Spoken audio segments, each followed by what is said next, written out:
हाँ, यकीनन है कि वक्फ की जो जायदाद है वो मुसलमानों के पूर्वजों की दी गई जायदाद है। मोदी हुकूमत डाके डालना चाह रही है और इस वक्त मुसलमान तमाम तरह आंकड़े कह रहे हैं।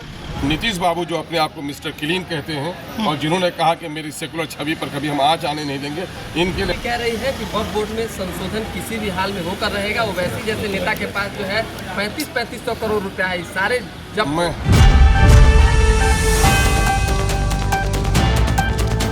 नमस्कार, मेरा नाम है अदिति। आपने देखना शुरू कर दिया है एकदम कड़क। बिहार विधानसभा सत्र से बाहर आने के बाद देखिए नेताजी ने क्या बयान दिए। तेज प्रताप यादव का जिस तरीके से वीडियो वायरल हो रहा है उसमें अपने अंगरक्षक को कर रहे हैं डांस करो नहीं तो सस्पेंड कर दिए जाओगे। जंतर मंतर पर वोट को लेकर आज प्रदर्शन हो रहा है, वोट को लेकर आज प्रोटेस्ट हो रहा हाँ, है। यकीनन है कि वक्फ की जो जायदाद है वो मुसलमानों के पूर्वजों की दी गई जायदाद है और वो जो संपत्ति है वो किसी की निजी संपत्ति नहीं है। वो गरीबों के, अनाथों के, विधवाओं के और आम जनों के भलाई के लिए उसमें वो संपत्ति है और इस संपत्ति की सुरक्षा करनी हुकूमत की जिम्मेदारी है। लेकिन हुकूमत कहाँ, संविधान के धारा 14 के मुताबिक कानून की नज़र में सब बराबर होना चाहिए, लेकिन माइनॉरिटी के, मुस्लिम माइनॉरिटी के औकाफ की जायदाद पर मोदी हुकूमत डाके डालना चाह रही है और इस वक्त मुसलमान तमाम तरह आंकड़े कह रहे हैं कि मुसलमान शैक्षणिक एतबार से, सामाजिक एतबार से, राजनीतिक एतबार से हाशिए में जा चुका है। उसके उत्थान, उसके प्रोटेक्शन का काम होना चाहिए। लेकिन क्या कहें, इस देश में जो गांधी का देश है, जहाँ न्याय की गंगा बहनी चाहिए और जहाँ रंग बिरंग के फूलों से इस चमन को सजाया गया है, वहाँ कहीं न कहीं बीजेपी की सरकार, एनडीए की सरकार, ये नीतीश बाबू जो अपने आप को मिस्टर क्लीन कहते हैं और जिन्होंने कहा कि मेरी सेकुलर छवि पर कभी हम आँच आने नहीं देंगे, इनके लिए बड़ा इम्तिहान है। आज 17वीं तारीख को हाँ, तमाम तरह इंसाफ पसंद लोग, हिंदू, मुस्लिम और उसमें मुस्लिम समुदाय के जिम्मेदार लोग आज जंतर मंतर पर प्रदर्शन कर रहे हैं। मैं अब भी सरकार से गुजारिश करता हूँ कि वक्त का ये काला बिल पूरे बिहार, पूरे देश में खाना जंगी पैदा कर देगा, सिविल वार पैदा कर देगा।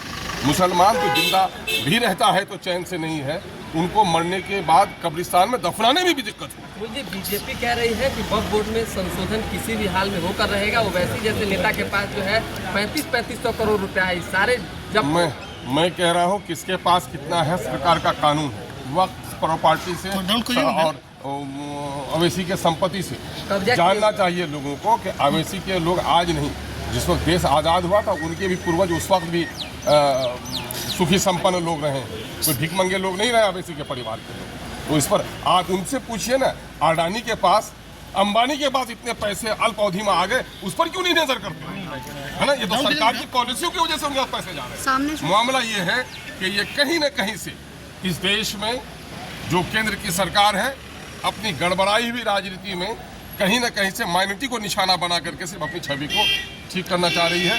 इनके पास सिर्फ उन्मादी मुद्दे हैं, उन्मादी मुद्दों के अलावा कोई मुद्दे नहीं हैं। अभी इस दिल्ली में इसने कहा था कि 2500 रुपये महिलाओं के खाते में दिया जाएगा, कहाँ दे पा रही है? अभी यही नीतीश कुमार ने कहा था कि वो 94 लाख परिवारों को हम 2-2 लाख रुपये देंगे और दे पा रहे हैं लोग। ये लोग कहीं ना कहीं से गुंडागर्दी कर रहे हैं, आम जनों के समस्याओं से इनको कोई लेना नहीं। सिवान में भाई कितना भी मैं कहता हूँ, मैं इस देश का नागरिक हूँ, को नहीं छोड़ूंगा। हम विरोध करेंगे, अपनी कानूनी लड़ाई, अपनी जो संवैधानिक लड़ाई है हम लड़ेंगे। जुल्म अगर किसी को करना होगा तो तारीख तैयार भी हो रही है, जालिम के भी किस्से लिखे जा रहे हैं। बड़ा इम्तिहान है। आज 17वीं तारीख को हाँ, तमाम तरह इंसाफ पसंद लोग, हिंदू, मुस्लिम और उसमें मुस्लिम समुदाय के जिम्मेदार लोग आज जंतर मंतर पर प्रदर्शन कर रहे हैं। मैं अब भी सरकार से गुजारिश करता हूँ कि वक्त का ये काला बिल पूरे बिहार, पूरे देश में खाना जंगी पैदा कर देगा, सिविल वार पैदा कर देगा। मुसलमान तो जिंदा भी रहता है तो चैन से नहीं है, उनको मरने के बाद कब्रिस्तान में दफनाने में भी दिक्कत हो। मुझे बीजेपी कह रही है कि वक्फ बोर्ड में संशोधन किसी भी हाल में होकर रहेगा। वो वैसी जैसे नेता के पास जो है 3500 करोड़ रुपया है, सारे जब मैं कह रहा हूँ किसके पास कितना है, सरकार का कानून है। वक्त प्रॉपर्टी से और अवेसी के संपत्ति से जानना चाहिए लोगों को कि अवेसी के लोग आज नहीं, जिस वक्त देश आज़ाद हुआ था उनके भी पूर्वज उस वक्त भी सुखी संपन्न लोग रहे, कोई भिखमंगे लोग नहीं रहे अवेसी के परिवार के लोग। तो इस पर आप उनसे पूछिए ना, अडानी के पास, अंबानी के पास इतने पैसे अल्प अवधि में आ गए, उस पर क्यों नहीं नजर करते, है ना? ये तो सरकार की पॉलिसियों की वजह से उनके पास पैसे जा रहे हैं। मामला ये है कि ये कहीं न कहीं से इस देश में जो केंद्र की सरकार है अपनी गड़बड़ाई हुई राजनीति में कहीं न कहीं से माइनॉरिटी को निशाना बना करके सिर्फ अपनी छवि को ठीक करना चाह रही है। इनके पास सिर्फ उन्मादी मुद्दे हैं, उन्मादी मुद्दों के अलावा कोई मुद्दे नहीं हैं। अभी इस दिल्ली में इसने कहा था कि 2500 रुपये महिलाओं के खाते में दिया जाएगा, कहाँ दे पा रही है?